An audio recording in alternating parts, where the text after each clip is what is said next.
E aí, pessoal, né?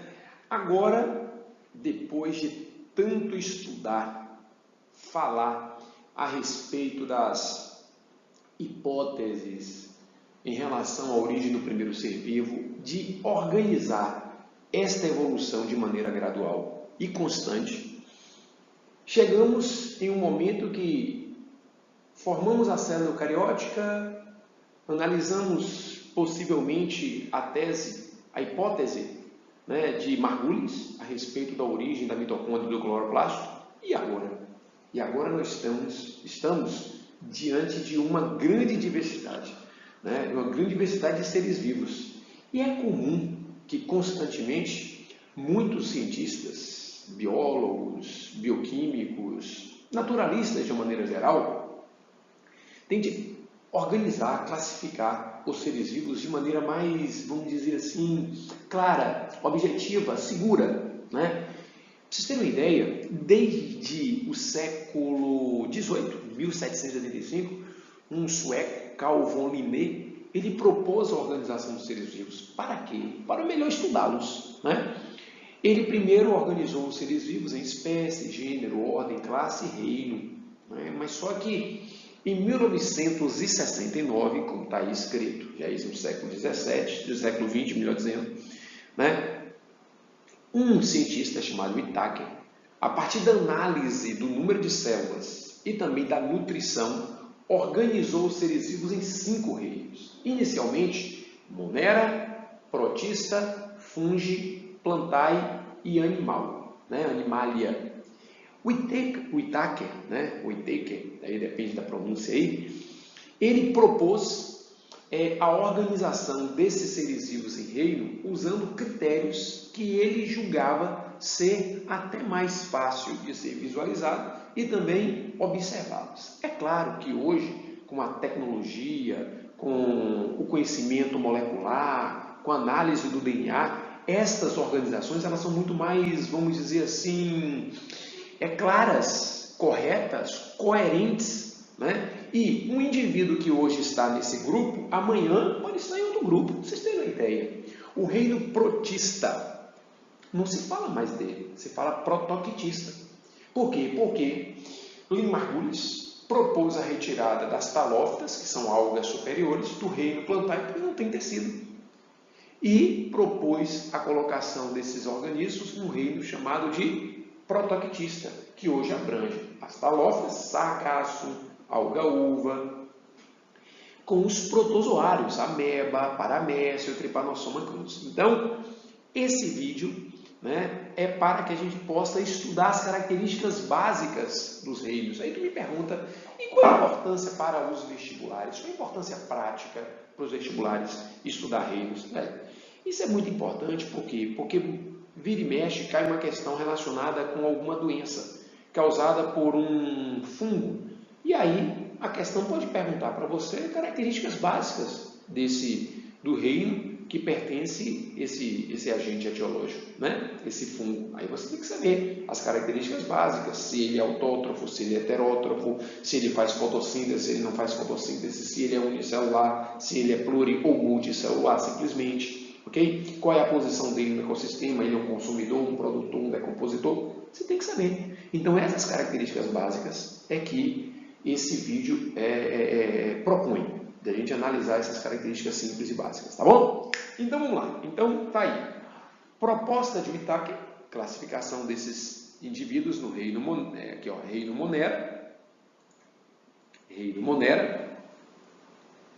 reino protista, reino fungi. Os fungos estão aqui, ó, na transição entre plantae e animalia. Por que isso? Porque fungo tem característica de vegetal e característica de quê? De animal. Característica de vegetal por apresentar parede celular, tudo bem que é de quitina, mas tem parede celular. E característica de animal por ser heterótrofo, por não ter capacidade de produzir seu próprio alimento. Tá bom? Já começamos, hein? Vamos lá. Ó, então, o objetivo agora é analisar as características básicas desses reinos. Monera, protoctista, fungi, plantae e animalia. Vamos começar. Qual é o nível de organização celular dos indivíduos do reino Monera? Todos os indivíduos do reino Monera são procariotos. Podem viver isolados ou agrupados em colônias isomórficas. Colônias onde todos os indivíduos apresentam a mesma fórmula ou a mesma forma estrutural. E aí não tem divisão de trabalho. Como é que eles são nutridos? Como é que eles nutrem? Eles podem ser autótrofos, fazendo fotossíntese ou quimiossíntese, e ainda há indivíduos do reino Monera que são heterótrofos. Uma vez, há muito tempo atrás, caiu uma questão na prova da UFBA, quando a UFBA ainda tinha vestibular, com uma seguinte afirmação, dizendo o seguinte: no reino Monera há uma grande diversidade metabólica. Isso é verdade ou é falso? Verdadeiro. Somente, turma, no reino Monera você vai encontrar indivíduos que podem fazer fermentação, fotossíntese, quimiossíntese, respiração aeróbica, anaeróbica. Nenhum outro reino tem representantes com tantas diversidades metabólicas. Então, o reino Monera é o reino de maior biodiversidade metabólica. E, por isso, maior diversidade metabólica. Por isso que eles podem ser encontrados em diversos ambientes. Na água, sim, cianofícias, que fazem parte do reino Monera, fazendo fotossíntese, são planctônicos, tá bom? Qual a interação dos indivíduos do reino Monera com o meio, com o ecossistema? Eles podem ser produtores, produzindo o seu próprio alimento, ou decompositores. O que é um ser decompositor? É aquele que pega a matéria orgânica, decompõe em compostos inorgânicos, e esses compostos inorgânicos são o quê? Absorvidos, tá bom? E aí, usados para a formação de outras moléculas orgânicas, beleza? Alguns exemplos. Exemplos de indivíduos do reino Monera. Está aqui. Bactérias, cianofícias, que são as algas azuis. São responsáveis em a produção de matéria orgânica em diversos ecossistemas. Beleza?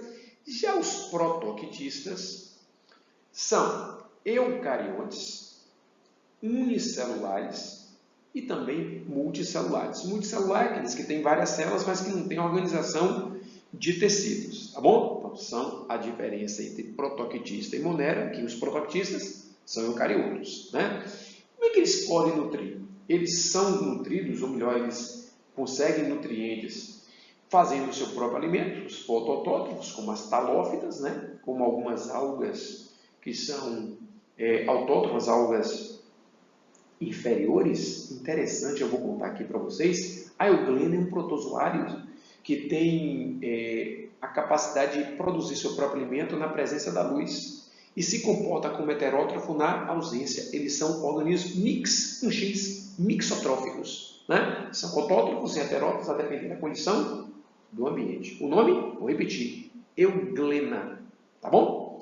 A interação com o ecossistema são produtores e consumidores, embora existam alguns protozoários que podem também ser decompositores, mas não é tão comum cair em prova. Alguns exemplos aí: paramécio, Trypanosoma cruzi, agente etiológico da doença de Chagas, O plasmódio, não pus aí, agente etiológico da malária, tricomonas, responsável pela tricomoníase, tudo aí protozoário, e também as amebas, responsáveis pela amebíase, por exemplo, tá certo?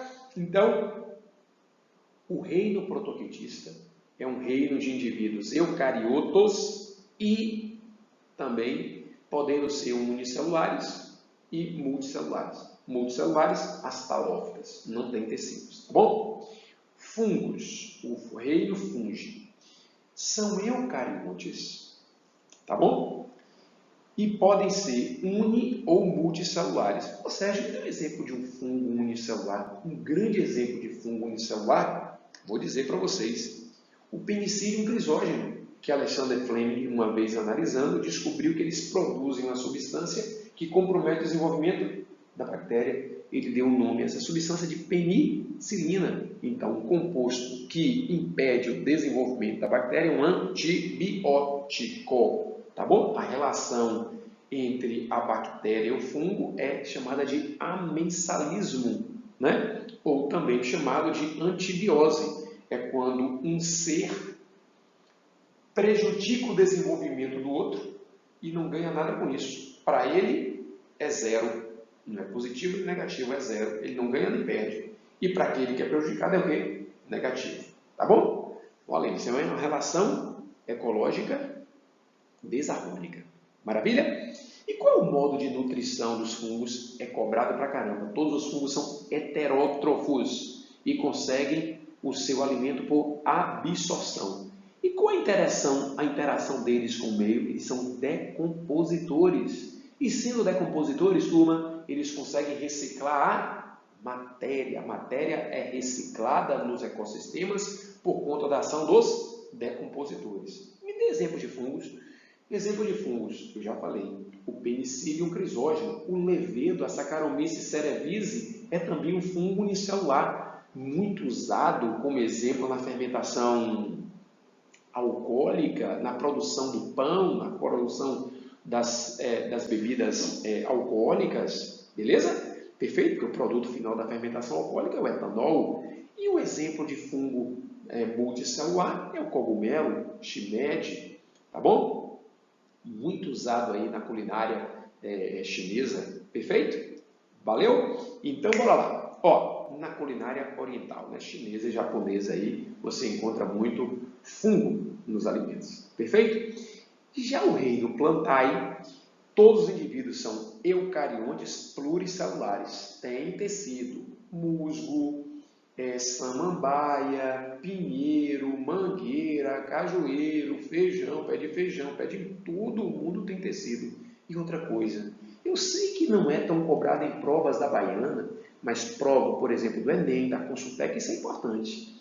O tecido básico de todo vegetal é o meristema.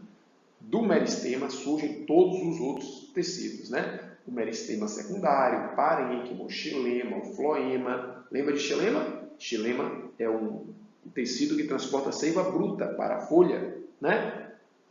E o floema transporta a seiva elaborada para a raiz, né? Em direção à raiz. Beleza? Briófita não tem raiz, também não tem nem xilema nem floema, mas tem meristema. Tá bom? Beleza? Qual o modo de nutrição dos vegetais? Eles são autótrofos, fazendo o quê? Fotossíntese. Qual a interação dos vegetais com o ecossistema? Eles são produtores, né? Eles são responsáveis pela transformação da energia fótica em energia química para a produção da matéria orgânica. Para eles são autótrofos, eles são fotoautótrofos, eles fazem parte do primeiro nível trófico de qualquer cadeia alimentar. Eles fazem parte da base da pirâmide ecológica de qualquer cadeia alimentar. Exemplos, acabei de falar, musgos, briófitas, né? Samambaia, pteridófita, pinheiro, gimnosperma, mangueira, angiosperma. Tá certo? Então são esses exemplos. Perfeito? Maravilha? E os animais? Os animais apresentam como organização celular eucariótica e todos são pluricelulares, né? Com exceção das esponjas. As esponjas não têm tecidos, não tem folheto germinativo, também não tem tecido, mas vimos isso em embriologia. A nutrição, eles são heterótrofos ingestores, eles ingerem o alimento. E qual é a interação deles com o ecossistema?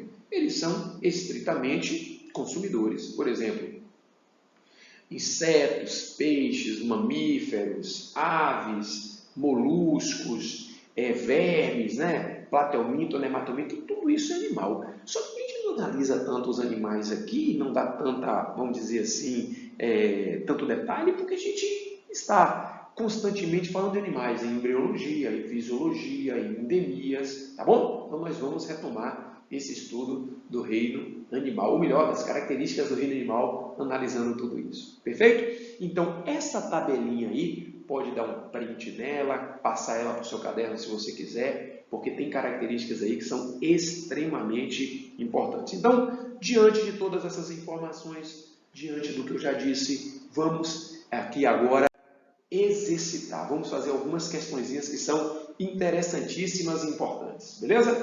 Vamos lá. Olha que questão maravilhosa, viu? Bactérias da espécie Klebsiella pneumoniae são capazes de resistir aos fármacos mais potentes para o tratamento de infecções graves. e estão entre os micro-organismos que mais causam infecções hospitalares. Ao caracterizar 48 colônias de Klebsiella de pacientes ambulatoriais com infecções no trato urinário do município de Ribeirão Preto, localizado no sudeste do Brasil, o estudo identificou cepas com perfil genético característico daquelas que provocam infecção hospitalar, as superbactérias, né? Os resultados aumentam a preocupação sobre a vigilância epidemiológica relacionada à colonização em pacientes que recebem alta hospitalar. Por exemplo, o indivíduo, ele está bem daquela infecção urinária, né? A infecção que o levou lá, e vai embora com esse tipo de bactéria. Se não houver uma análise bem detalhada e cuidadosa desse indivíduo, essas bactérias podem voltar, né? As resistentes podem se proliferar e causar uma infecção pior ainda. Então, por isso que o uso de medicamentos contra essas bactérias tem que ser devidamente ministrados de maneira correta, perfeita. Por quê? Porque pode ser uma faca de dois gumes. Você pode selecionar, acabar selecionando bactérias resistentes. E aí, eliminar uma bactéria com essa característica é muito mais difícil. Tá certo? Beleza. Aí diz assim, sobre as bactérias é correto afirmar que, primeiro, 01, é somatória. As cianobactérias, bactérias que fazem fotossíntese, algas azuis, apresentam um cloroplasto. Não. Elas fazem fotossíntese porque tem clorofila. Quem tem clorofila faz fotossíntese. Quem tem cloroplasto faz fotossíntese porque no cloroplasto tem clorofila. Tá certo? Todo ser que faz fotossíntese tem clorofila. Mas nem todo ser que faz fotossíntese tem cloroplasto. Tá certo? Por quê? Porque o cloroplasto é uma organela que tem clorofila nos eucariontes. Mas nos procariontes que fazem fotossíntese tem clorofila, não tem cloroplasto. O cloroplasto é uma organela exclusiva de eucariontes fotossintetizantes. Vegetais, talófitas e alguns protozoários, como a euglena, que eu já disse lá no slide anterior. Beleza? Vamos lá. Então, 01 é falso, né? 2. Conjugação bacteriana é um processo de grande variabilidade. Sim, a conjugação é um mecanismo que as bactérias utilizam para que possa aumentar a sua variação. A conjugação pode ser de 3 tipos. A conjugação pode ser conjugação, onde uma bactéria troca o material genético com outra bactéria, através de uma ponte chamada de pile sexual. A conjugação pode ser também chamada de transformação, quando uma bactéria pega o material genético disperso no meio e introduz no seu material genético. A conjugação pode ser por transdução, quando uma bactéria adquire um pedaço de material genético de outra bactéria através de um vetor, através, por exemplo, de um bacteriófago. Tá certo? Então, a conjugação bacteriana é um processo de grande variabilidade, via recombinação entre duas bactérias, doadora e receptora, que pode promover resistência a determinados fármacos. Isso aí é o quê? Isso é verdadeiro, né? 4. A parede celular das bactérias tem na sua composição peptidoglicana. Ok. Uma gordura. Falso. A peptidoglicana é uma glicoproteína, não é gordura. Então é falso. Tá bom? 8. Sua principal forma de reprodução é assexuada.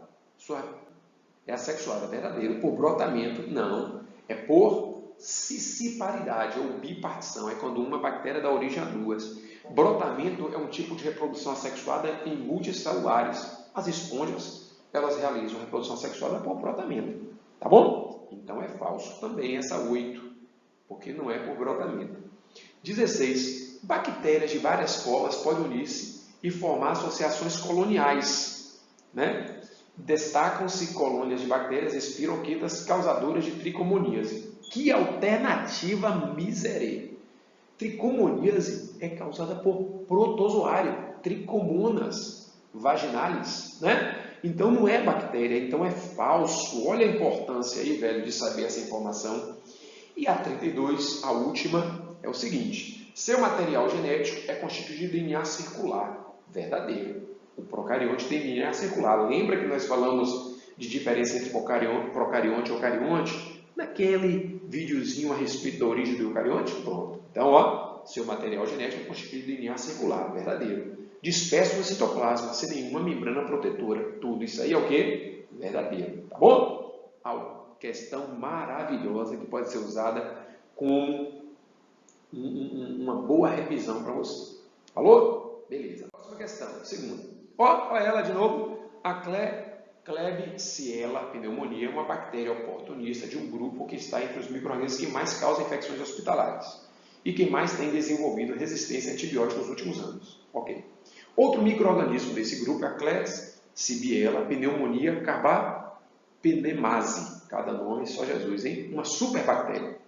Pesquisadores analisaram que esta Klebsiella pneumoniae, presente na urina de 48 pessoas diagnosticadas com infecção urinária.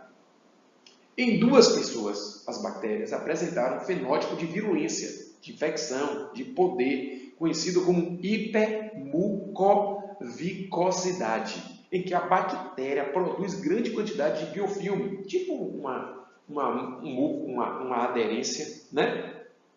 Espesso e viscoso, que adere às bactérias ao epitélio da bexiga e as protege, tornando dificílima a sua eliminação.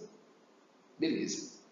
Eu já imagino que você já tenha respondido essa questão, tá bom? Beleza? Vamos analisar. Uma questão aberta, uma questão discursiva, muito apropriada para o vestibular da Baiana. Vamos jogar duro. Letra A. A qual gênero pertence a superbactéria Klebsiella pneumoniae carbapenemase? Olha que pegadinha. Ele colocou, porque todos nós sabemos que todo nome científico é o gênero e o epíteto da espécie, né? Homo sapiens, homo é gênero, sapiens é epíteto, então a espécie é Homo sapiens. Canis familiares, canis é gênero, familiares é o epíteto, espécie canis familiares. São 2 nomes. Aí ele colocou um que tem 3 nomes, e esse carbapenemase é subespécie, né? Porque tem muita variedade. O nosso, por exemplo, é Homo sapiens sapiens. Aí você me pergunta, muita variedade morfológica, né? Qual é o gênero? O gênero é sempre o primeiro. Está escrito com inicial maiúsculo. Então, o gênero é Klebsiella. Ok? Existe uma característica exclusiva das bactérias que integram o reino Monera. Só Jesus, né? Então, o gênero é Klebsiella. E uma característica são procariontes, DNA circular, ausência de estona, beleza? Ausência de sistema de membrana, ausência de divisão de trabalho. Então, daí a minha proposta. O gênero é Klebsiella, uma característica exclusiva das bactérias que integram o reino Monera é serem procariontes. Pronto. Agora, olha bem. Bem a cara da Baiana. O que é uma bactéria oportunista? É aquela que normalmente não causa infecção, enquanto o seu sistema de defesa estiver o quê? Bem postado.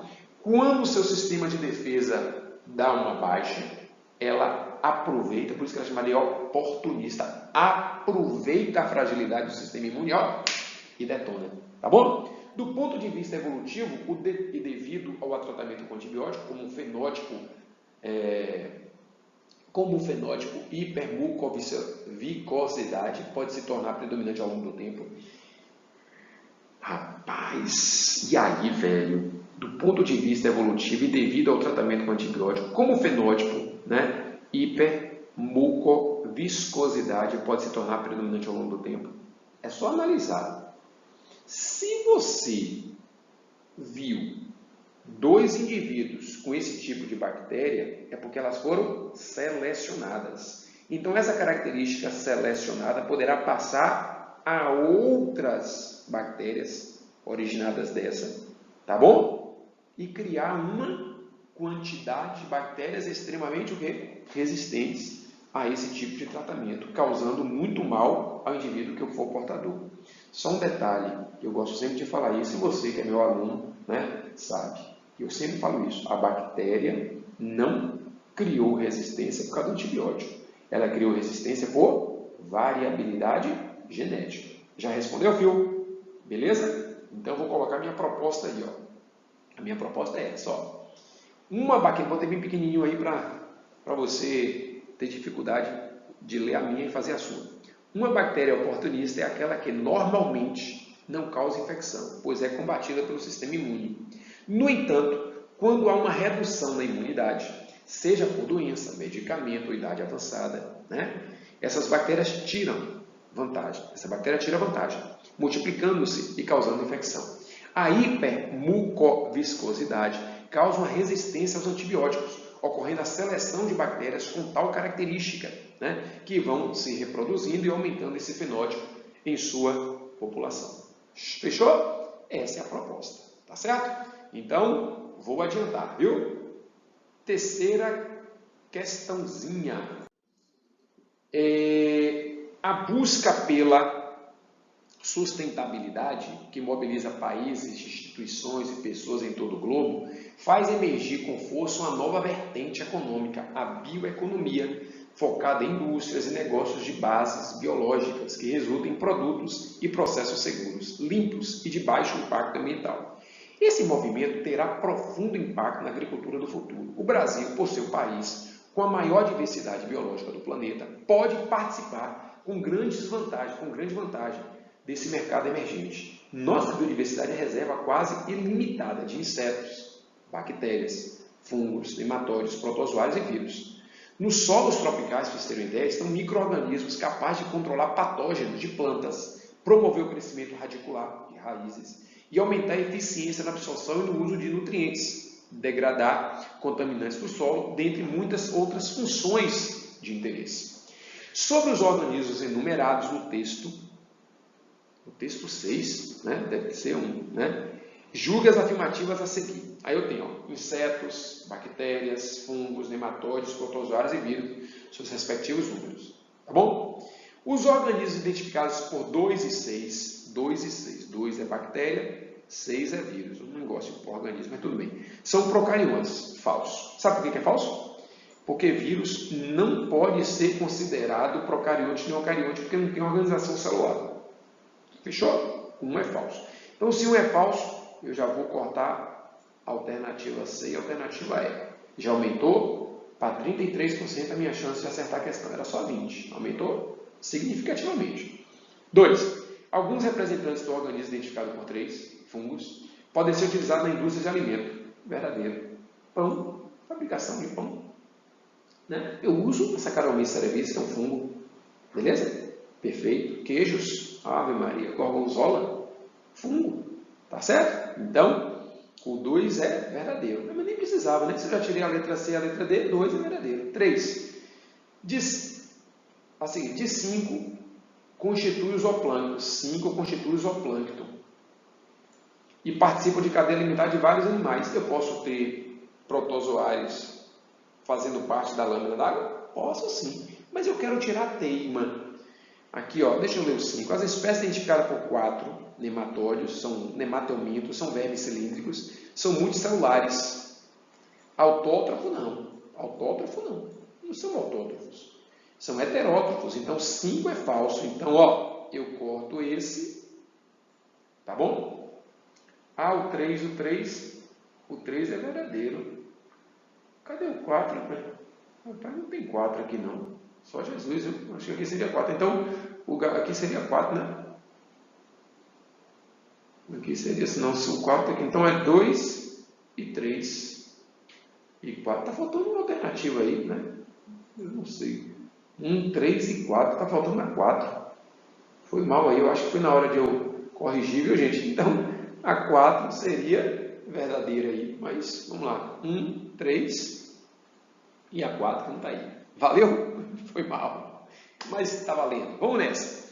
Quarta questão. Muitas algas ou ervas marinhas fazem parte do PANCS, plantas alimentícias não convencionais. E quem está habituado com a culinária japonesa já deve ter provado pelo menos uma dos 7 tipos de algas comestíveis, como a nori, aquela que envolve o sushi. Salivei.